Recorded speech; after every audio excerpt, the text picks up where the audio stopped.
In this episode we're going to look at some botanicals, some that I use occasionally, some that I use all the time.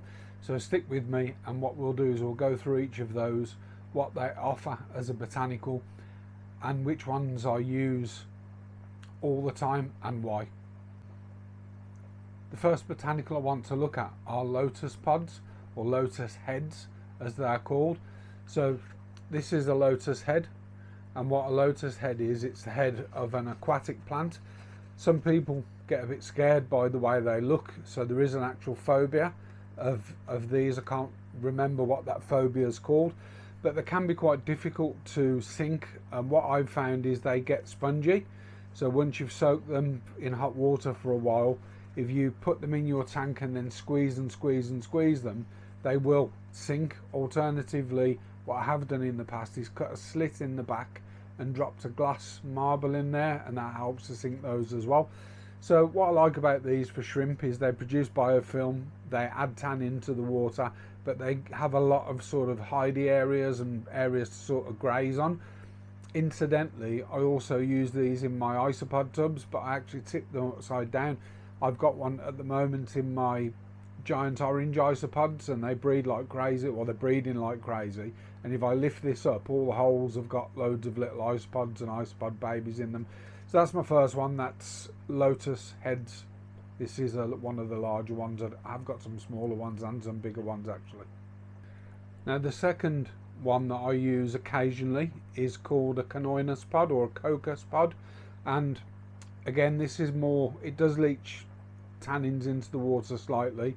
I like the aesthetic of this. It looks quite nice in the tank and gives the tank sort of a natural, or a more natural look, and again produces biofilm, allows somewhere for the shrimp to sort of graze on, and gives you something more natural to look in the tank. So that's canoinus pod, or cocos pod. So I don't use these all the time, I use them occasionally, and the stuff that I use occasionally I sort of swap and change, but that's a canoinus pod anyway. So the next one that I use, and I pretty much use these in probably 80% of my tanks all the time, are chollerwood. So this one's the normal chollerwood that we sell, and this one's what we call teddy bear style. So I believe they're from a different cactus, but they are the skeletons of a cactus type plant. I think they're pronounced cholla, but we always call them cholla. And what I like about them is they last ages, so you can glue plants onto those and mosses, and those plants and mosses sort of stay for ages, and these last for ages. And with the larger ones, well, some of the smaller ones as well, the shrimp can get in, and especially with baby shrimp, it gives the baby shrimp somewhere to hide. So use these probably in 80% of my tanks, and I'll do some footage of my tanks afterwards when this is finished, and just show you the botanicals that I've currently got in each of those tanks. So got these for sale on the website, and I use them in most of my tanks. Next up on the list then are alder cones. So alder cones are sold in quantity or weight to come in a pack. They're really good for creating biofilm, giving the shrimp something to pick through. I use alder cones not regularly, but sort of semi-regularly. So every now and then I'll put them in, and as with most of my botanicals, I never pre-soak. I literally just stick them in, with the exception probably of the lotus pod. Everything else I pretty much throw straight into the tank, wait for it to saturate and sink. But alder cones, excellent source of tannin, excellent source of biofilm, and a great aesthetic with something for the shrimp to pick through. Next up on the list of the ones that I personally use are catappa bark. So catappa bark has the same properties as the Indian almond leaf, or better known as the catappa leaf. So both from the same tree. They have antifungal, anti-bad bacterial properties. They create biofilm and lots of it, and they're also great places for the shrimp to graze.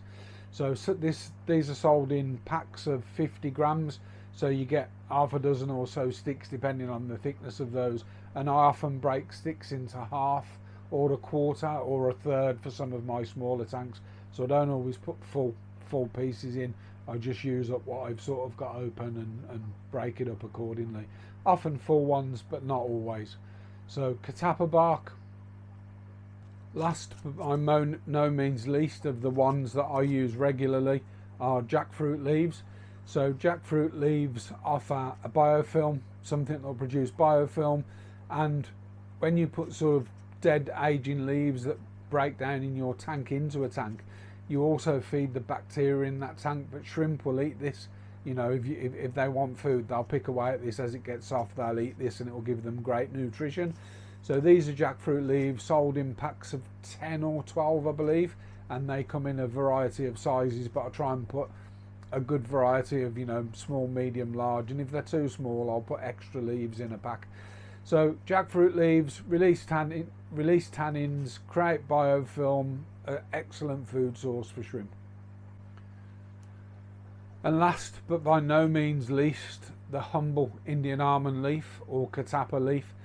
So as with the catappa bark, excellent antifungal, antibacterial properties. I use these in all of my tanks. I often cut them this way and sort of break, you know, if it's a small tank, I'll cut one of these in half if they're that sort of size. Most of the ones I sell are that size or about that size or bigger. And what I love about these are when I have someone house sitting, if we go on a holiday or a vacation, if you're in America, that's the food.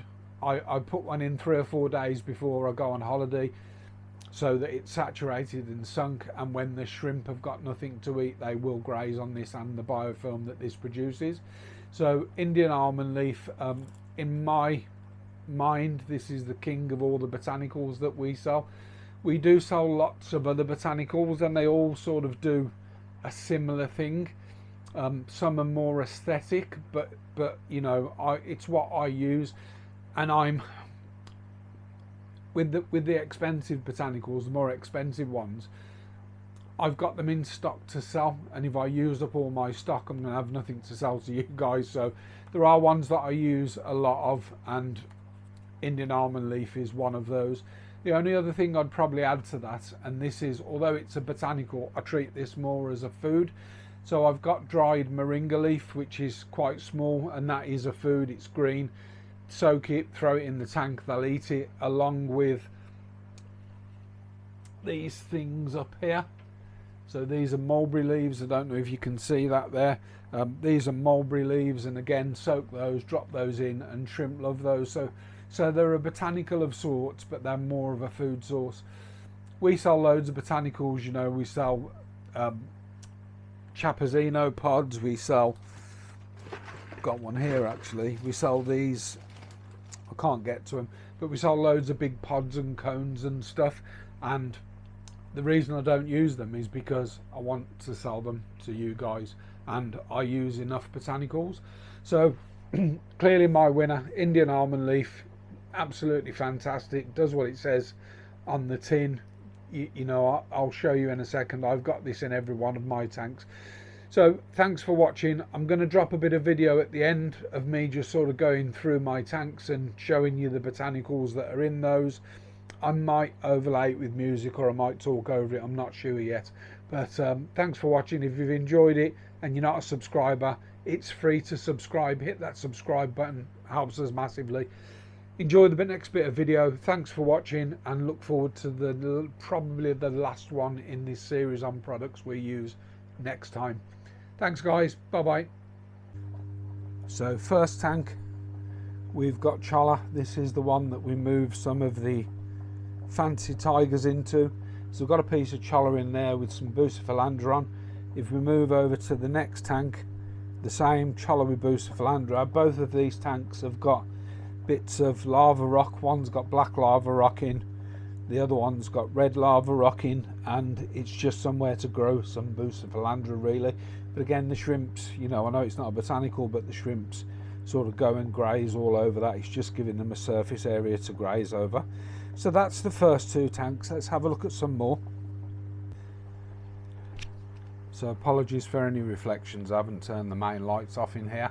But these are my pure white line, or a few of my pure white line, and as you can see in here, I've got a piece of bark I've got a very old piece of cholla wood that's almost decayed, and I'm pretty certain that somewhere in there I'll have some almond leaf. But if we move over to the tank next to that, so if we look at this tank, I've got, so these are my lower grade fancy tigers. You can see there's a couple of pieces of bark in there. There's a coconut shell. There's another piece of bark. And then if we move up to the next tank, so these are my Neocaridina tanks, and I don't believe I've got a coconut in there, but I don't think I've got any leaves in these at the moment, but I will put some in. So these are my two. That one's just got a piece of bogwood in. And then bear with me while I stand up. And then these were the tubes that I was talking about. So they've got a bit of blackbeard algae on. I do need to do something with that tank. And I've actually planted, so that's a bark tube as well. And just in front of the bark tube you can see a alder cone. So this tank needs a bit of work, but floating up on the top is an Indian almond leaf, and there are shrimp underneath that if you can make those out. Moving over to the next tank then. So we've got a piece of bogwood, the remains of a leaf, absolutely skeletonized, and I think there's another leaf in there, but it's fell down the back I believe, and a piece of catappa bark. So let's move over to our next tanks and we'll go through those as well. So let's start on the bottom rack with my mixed tank. Excuse me. So we've got a piece of bark, a couple of pieces of rock, some boost I've had for ages. There's another little piece of bark in the middle there, and right at the back we've got an Indian almond leaf. So as I mentioned, I literally just throw them in. I don't soak my Indian almond leaves or my jackfruits, I just throw them in and wait for them to sink. If we move over to my galaxy tank, Indian almond leaf, these do need a clean. I'm not sure if we've got anything else botanical in there, but Indian almond leaf in there. And then if we move over to my fancy tigers, piece of bark, Indian almond leaf, pure black line, half an almond leaf in there. If we move up onto my pure red line, we've got an almond leaf and a bit of bark. Over onto my pintos, half an almond leaf, a nice snail and a bit of bark. And then over onto the blues, on the blue tank, almond leaf, orange-eyed tigers, we've got half an almond leaf, some, I think those are sabulosum pods actually, which I've probably just used a couple that I had lying around, and a bit of cholla that's quite aged. And then finally, if we just go up to the top, in my mixed tigers, we have an almond leaf. In my dragon bloods, we have an almond leaf that hasn't sunk, but it may have, yeah, it's got one shrimp on it eating. Over onto my snail infested tangerine tigers, we have a bit of almond leaf over the back. We have a bit of cholla wood, or choya wood if you say it correctly, and a half a strip of bark. And then finally, and I don't know if you can see, it's actually on the surface, but I do have half, there it is, I have half a leaf in there, and these are my orange-eye red devils, along with some baby orange-eye red devils. So they're currently eating some epidama that I put in earlier. But I haven't got loads of these, but they are starting to breed, so it'd be nice if I get a decent colony of these guys. But I hope you've enjoyed that anyway. Catch you at the next one. Bye bye.